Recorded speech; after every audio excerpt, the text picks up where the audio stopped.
What's going on, YugiTube? Been gone for a while. I made my update video and you guys know what's going on. And as I promised, I'm here to do videos.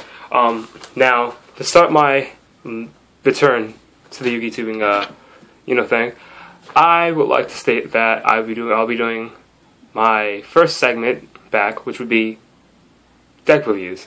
Now, deck reviews is something I was doing back a while when I first started my channel, or whatever, and I wanted to bring it back because I felt like it was something that was good. Like, I kind of liked it, But anyway, I would like to, with Nats coming up, for these next 3 days, I would like to at least get 2 videos out a day, simply because I would like to get these decks out, have these decks reviewed before Nats, so you guys can get an idea of what you can expect at Nats.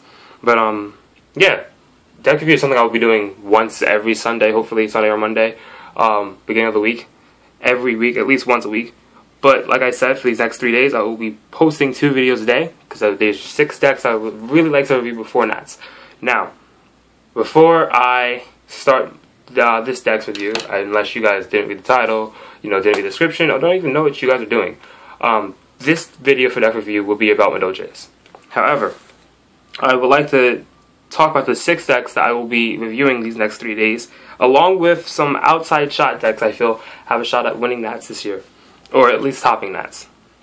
So for the 6 decks I'll be talking about, we have Sylvans, Hat, Madolche, Boojins, Light Swarms, and Gigas. Those are the 6 decks I personally feel that are going to have a big splash at Nats this year. Will probably win Nats, or even top Nats. We will probably see all 6 of those decks, heavily represented at Nats this year. But some decks I want to just throw out there I feel have an outside shot, and by outside I mean like a really outside shot. I would say Prophecy, because we've seen it in the European states, countries, sorry. In European Nats it was I think top 4. It's been represented over there. It's still a good deck. It really hasn't been hit outside the one, outside the Fates and 1 and Judgment being gone, but it's still a good deck. Mermail, despite it's being hit, I still feel like after all the hits it's taken, it's still a really viable deck. Any type of Firefish variant, now that they have the whole Firefish Trap Tricks thing.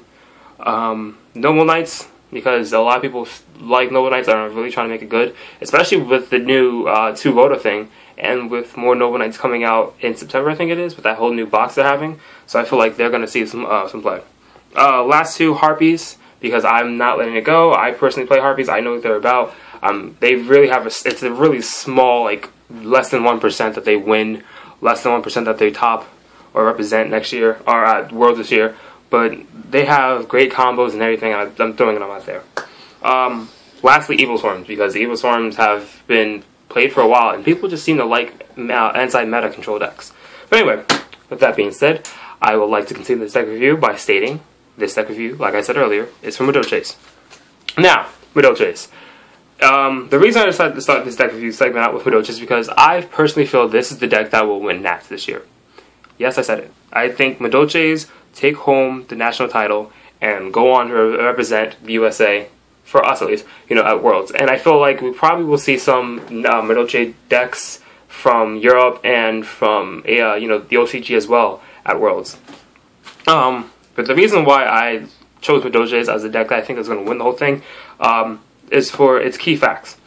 The key facts with Madolches that you'll find are they've got great recyclability. They can recycle pretty much anything, any resource they need as far as cards are concerned. They're monsters, because every monster has that same ability that reads, and I quote, "When this card you control is destroyed by your opponent's card, either by battle or by card effect, and sent to the graveyard, shuffle it into your deck." Along with this, another thing that helps this, that I'll get into later, is the combo they have with Madolche Shot 2. But anyway, I feel like they have great recyclability, which leads to them always having their resources. One issue is managing your resources in this game, because the big thing about this game, when it comes to winning this game, you have to have, what's it? Can think of a word. Presence, there you go. Fill presence. In order to have that fill presence, you need to have your resources. If you run out of your resources too quick, you don't have fill presence. If you don't have fill presence, chances are you're going to lose the game. But Madolches always have fill presence because they always recycle their resources. And for that reason, they're also very consistent. That's another key factor, is their consistency is amazing. they always seem to have, like I said, they always have their resources, and they know how to pump out the cards they need and get them on the board so that they can make the pushes they need and make the plays they need. It's a very combo-y deck, but at the same time, it's the perfect combo deck because it's the perfect combo deck because they don't run out of their resources while at the same time getting their resources on the board and using them effectively.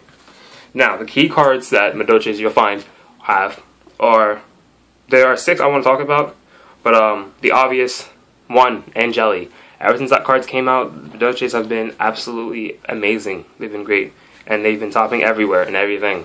Plus, let's not eliminate the whole fact that, the whole fire and ice hand thing, which I feel like out of all the decks that I'm going to be talking about, we'll probably see them in about 5 of the 6 decks I'm going to talk about. But, keep that in mind. But also, back to Angeli. Angeli is, it's the card that works perfectly because it's the one that says, if you tribute it, you special summon another Madolche card or whatever. And the reason it's so good, though, that people don't realize is that it works perfectly with Hoop Cake. It gives Hoop Cake in a bigger, better role, in a way, because, like I said, all Madolches, they recycle themselves, but that's when they're destroyed by card effects or by battle.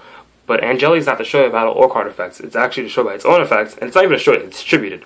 And when it's in the graveyard, it gives Hoop Cake a target, so that can lead to another special summon, another play, leading to the Madolches getting out their tiramisu faster or accessing their extra deck faster. Another card that's really valuable, tiramisu itself, it's really good because it's the one, if I'm remembering this correctly, it's the one that returns 2 cards of your opponent's back to the hand or something like that, which is good because it gets rid of the back row, so you can, if you can get rid of your opponent's monsters, you can just attack at will, swing for game or whatever. But at the same time, even if, say for instance they have like 1 back row card and like 2 big monsters on the board, you can get rid of those big monsters too. Madeline is great because, she's the one where if she's normal summon or flip summon, you can search for a Madolche card, which all goes back to the consistency because, like I said, they get the cards when they need them. Another card, like I said earlier, Hoot Cake, which is great with comboing with Angeli, but great in general for when a non-Madolche monster that they run is in the graveyard. Maybe if they're running Spell Striker, if that's in the graveyard. When they have their Accent Invoker, if that's ever hit in the graveyard, any non-Madolche card, Hoop Cake can target or whatever. And Spark or Playflum. Another card that they have is Double Summon. Double Summon I feel is a really good card in general, but Madolches are one of the few decks that really get its full effectiveness out because Madolches, they can, they do some special summonings here and there, but outside of the extra deck, the thing is they can have all of these they can have all of these normal summons and all these monsters who later on get powered up by Chateau, whatever you want to pronounce it, who get powered up by that, and they can swing over their opponent's monsters order and cause a lot of damage. Also, the good thing about Double Summon is that when you, when you summon, we'll say Madeline. You summon Madeline or whatever, that's considered a normal summon. If you have a second Madeline, you can normal summon that again. That's 2 searches, because both of those are being normal summoned. Along with that being normal summoned, you also have, like with Double Summon, you also have pretty much an instant Xyz play because of the fact that you can normal summon level 4, normal summon level 4, go into Tiramisu, or normal summon 2 level 3s, go into Invoker. It's just that leads to their consistency, and it's just a card that not a lot of decks can really use, but Madolches can use it perfectly. Lastly, I want to talk about Madolche Chateau, because Chateau is, I think, the main card that gives them their recyclability and leads to their consistency, because I feel like it's the one card in the deck that hits both their recyclability and consistency all at once. A good thing about it is the fact it's good that you get the 500 attack from it, but the best thing about the card itself is the fact that it adds it straight to the hand instead of back to the deck. And the good thing about that is, one issue that people are having is, searching for cards, thinning out your deck, drawing and stuff like cards. But with Chateau, it completely eliminates having to go through the deck at all, because now once you have the necessary cards you need, they're going right to your hand. So once they're destroyed, it's like, give it right back. I can play it again. You destroy my Madeline, it goes to the graveyard, but instead of going to the graveyard, it goes to my hand. So then it's like, I can just play it next turn again, opposed to, shuffling it back into the deck and waiting for me to draw into it again. Now, the biggest thing about Madolches, and the reason why I think they're the leading deck going into the Worlds, Nats, is that they weren't hit by the ban list. Nothing on Madolches were hit. You know, everybody. I kind of thought we would see it. I think we all predicted Gyarados get hit, but you know, Madolches not being hit really, it's gonna help them. And this weekend, I think it is, if not mistaken. But lastly, I want to talk about cards that hurt the deck. If you ask me, there are 4 main cards that hurt the deck. 3 of them have been around for a while, but they're all side deck cards. 1, you can side in Rivalry of the Warlords. It's a great card. If you don't know what it does, it pretty much states that you can only control one type of monster, and most of, and not all the monsters in Madolches are different types. You know, you have Beast, I think you have Warrior, you definitely have Spellcasters, I think you have Winged Beast with Hoot Cake, but they have different, they all have different types, and when you put down the rivalry, if you get the rivalry off, the sad thing about Madolches is that they don't have anything to combo around that. They don't really have anything to, you know, to work around it, because at the same time, it's like, unless they have those 2 Mews or those 2 Madolines, or there's 2 of the same card name, chances are they're not going to be able to play both of them. Because you may have a Hoot Cake on board with Angeli in the graveyard, but you can't activate Hoot Cake unless you're going to special summon another Hoot Cake, which I'm not sure if you can even do that. So, yeah. The next 2 cards are pretty much the same, Macrocosmos and D-Fisher. Unfortunately, for people running these cards, they're only at 1 each, thanks to the ban list a few formats ago. But the good thing about them is they send cards straight to the graveyard. Straight from the hand or graveyard to the banish zone. There you go. Because if Madolches don't hit the graveyard, they can't be reshuffled. They can't be shuffled back into the deck.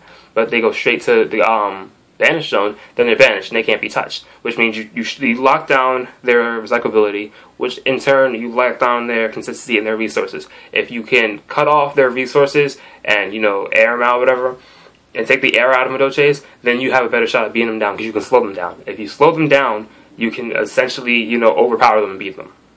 Last card I want to talk about before I end this video, it's getting kind of lengthy if I see there. But last card I want to talk about, XYZ Universe. XYZ Universe is a great card. We got it right in Primal Origins. At first I didn't realize what it was, and I was watching a video of Madolches actually using it himself. But if you don't know what XYZ Universe does, it's if you and your opponent both have an XYZ monster on the board, you can flip it, the card over, and tribute both XYZ monsters, and special summon 1 XYZ monster from your extra deck, and then use XYZ Universe as a XYZ unit. And the good thing about it is this deals with your Tiramisus, your Invokers or whatever, your Leviers they run. And the great thing about it is most decks nowadays that you're going to be playing, especially at Nats that you're going to see against Madolches, are running rank 4s. And Madolches only run rank 3s and rank 4s. Which means, oh, by the way, the good thing about it, XYZ Universe, that I forgot to mention, is that when you tribute the 2 monsters, the XYZ monster that you summon from your graveyard, from your extra deck, has to be, the rank has to equal to the number of ranks that your opponent, that you tribute for your opponent's monster and your monster. So if I have a rank 4 and you have a rank 4 and I activate XYZ Universe, the monster I have to special summon has to be a rank 8 or a 7, because it also can be 1 rank lower than the sum of the 2 monsters tributed. So the good thing about that is most decks you'll find only run rank 4s are primarily running rank 4s, which means that I can flip it over when you have Tiramisu on board. If I have, we'll say 101 with no thing on it, no crap material on it, then instead of having a dead 101, I can make use of it by getting rid of the Tiramisu and special summon. We can say rank 8, or which can be Felgrand, or we can go a rank down 1 and run Dracosack. The good thing about it is it lets decks that don't have access to rank 4s and rank 8s, rank 7s and rank 8s, run rank 7s and rank 8s, which can essentially help bring down Madolches. So yeah, that's pretty much it. Again, like I said, it's a very, very good deck. It's going to be hard to take it down, but I think it's going to be a deck that's going to take Nats this year. So, like I said, stay tuned. I will be having another video up by the end of the day on Gyarados. That's my second deck I'll be talking about. But if you like this one, please, guys, like, comment, subscribe. Like I said, I'm back. I know I seem a little frantic. I'm trying to get this all out. I'm trying not to make it a slow video, but, you know, still trying to get back into this. But anyway, like, comment, subscribe. Later.